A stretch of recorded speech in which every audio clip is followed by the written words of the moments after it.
Baik, Assalamualaikum warahmatullahi wabarakatuh. Halo semua, kembali lagi dengan saya Dimas Alkafi, nomor induk mahasiswa C2401221047 dari Departemen Manajemen Sumber Daya Perairan dan Fakultas Perikanan dan Ilmu Kelautan. Jadi pada hari ini setelah kita melakukan sesi materi dari rancangan acak kelompok, kebetulan kita langsung akan mempelajari laboratorium komputer atau bagaimana cara kita menganalisis data tersebut di Excel tentunya. Eh, untuk contohnya, tadi saya sudah mengerjakan sampai selesai. Jadi poin utama di sini kita akan fokus kepada tabel ANOVA-nya yang akan kita eksekusi di akhir nanti ketika kita sudah mengetahui data dari semua apa yang kita cari seperti itu. Ingat, ini adalah bab di mana kita membahas rancangan acak kelompok. Oke, baik. Saya akan bagikan screen. Oke, bagikan. Oke, baik. Eh, jadi di sini kita sudah ada satu soal yang akan menjadi contoh. Di sini saya bacakan. Soal pertama dilakukan suatu percobaan untuk mengetahui pengaruh pemberian pH pada ikan yang berasal dari lokasi berbeda, sehingga diperoleh data sebagai berikut. Buatlah tabel sidik ragam beserta perhitungan kesimpulan dan interpretasinya. Jadi untuk soal sendiri itu hanya diketahui dari tabel ini sampai tabel D, itu saja awalnya. Jadi di sini kita harus mengetahui apa yang akan kita cari atau apa yang bakalan kita cari nantinya untuk di akhir nanti. Di sini lakukan uji hipotesis untuk mengetahui pengaruh pemberian pH pada ikan yang berasal dari lokasi yang berbeda. A. Buatlah tabel sidik ragam beserta perhitungannya. Lalu poin ke B, tuliskan kesimpulan beserta interpretasinya. Maka dari itu untuk tabel sidik ragam maka dari itu kita akan mencari nilai SK, DB, JK, KT, F hitung dan F tabelnya itu sendiri. Sebelum melangkah ke situ, kita akan mencari tahu apa saja sih yang kita ketahui dalam soal tersebut. Baik, di sini untuk langkah pertama kita akan mencari sigma YI. Sigma YI yaitu dicari menggunakan rumus SUM dan kita akan memblok eh, tabel A karena yang kita cari adalah nilai sigma YI dari A dulu begitu kawan. Oke, baik, sudah langsung kita enter. Nah, seperti itu. Jika sudah, lakukan hal yang sama kepada tabel lainnya di samping kanan yang bagian B, C, dan D. Begitu juga dengan sigma YJ, yaitu menggunakan rumus sum dengan nilai ke kanan. Jadi dia dikelompokkan ke kanan, yaitu antara A, B, C, dan D, sampai dengan kolom keempat, atau sesuai dengan jumlah data itu sendiri. Setelah itu diketahui sigma YJ-nya, baru kita mencari sigma sigma YI kuadrat. Sigma YI kuadrat yaitu memiliki rumus sum SQ. Sum SQ dari data sigma YI sampai ke sini, baru kita enter, maka keluar hasilnya 2451,4 seperti itu kawan. Baik, setelah itu kita mencari nilai yang sama untuk sigma YJ kuadrat dengan rumus yang sama, sum SQ juga, dengan menggunakan nilai dari sigma YJ. Terus kita enter juga, setelah itu keluar hasilnya. Oke. Selanjutnya di sini kita ketahui bahwa nilai I itu adalah banyaknya pengelompokan, yaitu A, B, C, dan D. Itu ada 4 perlakuan. Dan J itu adalah banyaknya kelompok. Di sini ada 4 kelompok, yaitu jadi totalnya J sama dengan 4. Tadi kita sudah ketahui nilai sigma YI kuadrat. Sigma YI kuadrat yaitu 2451,4.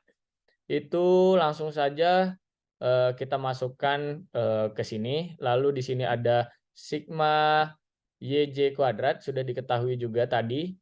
Maka di sini yang menjadi PR adalah kita harus mencari sigma YIJ karena belum diketahui tadi.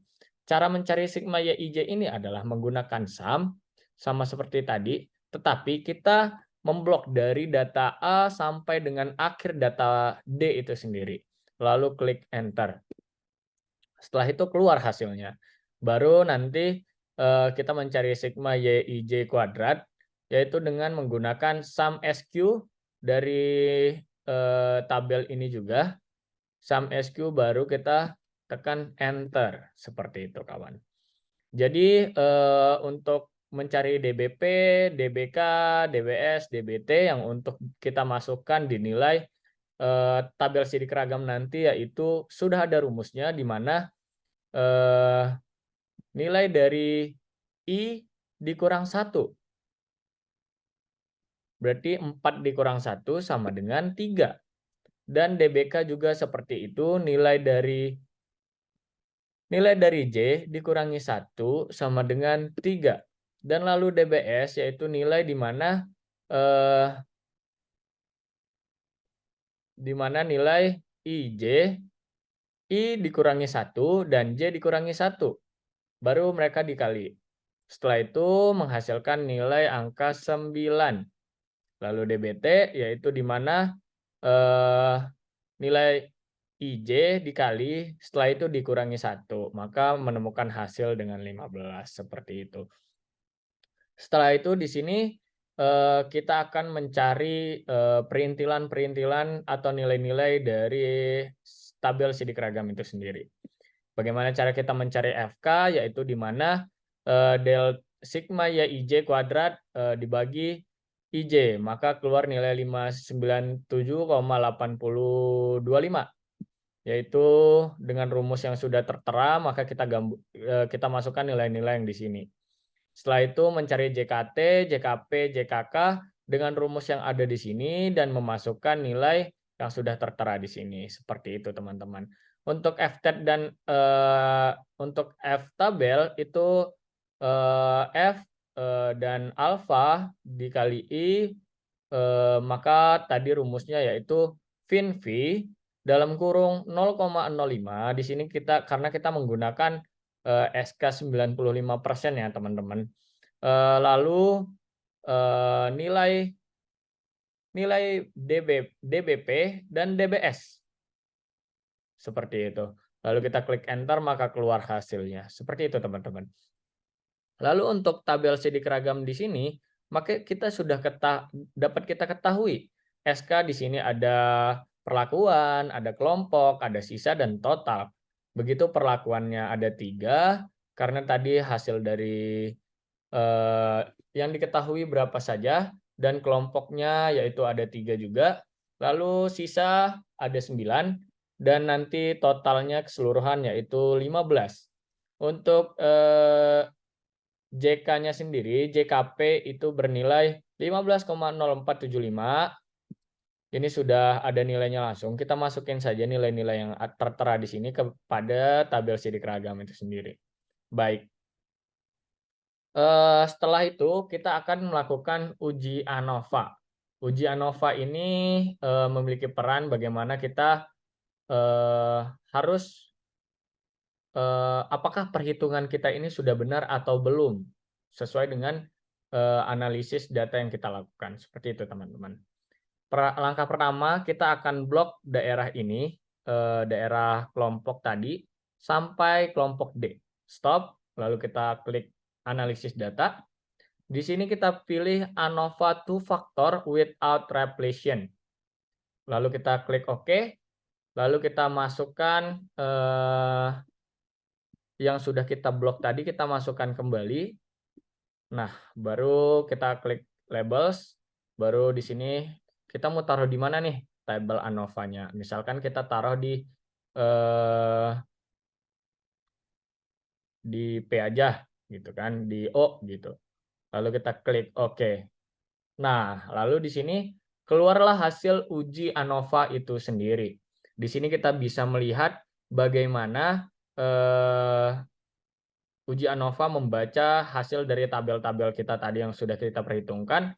Lalu di sini ada nilai-nilai, di mana nilai ini kita bandingkan dengan tabel sidik ragam yang udah kita cari satu persatu tadi.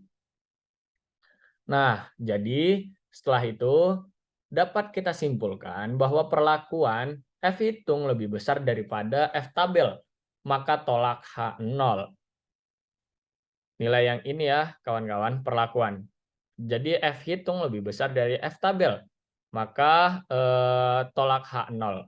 Karena itu, hipotesis tadi, H0 tidak ada pengaruh nyata dari pemberian pH terhadap ikan lokasi yang berbeda.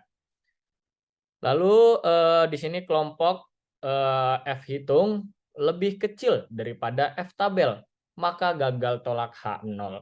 Seperti itu. Interpretasi yang bisa saya dapatkan dari hasil penelitian saya tadi, yaitu yang pertama untuk perlakuan, berdasarkan SK 95% dapat disimpulkan bahwa terdapat setidaknya satu pengaruh pemberian pH terhadap ikan lokasi yang berbeda.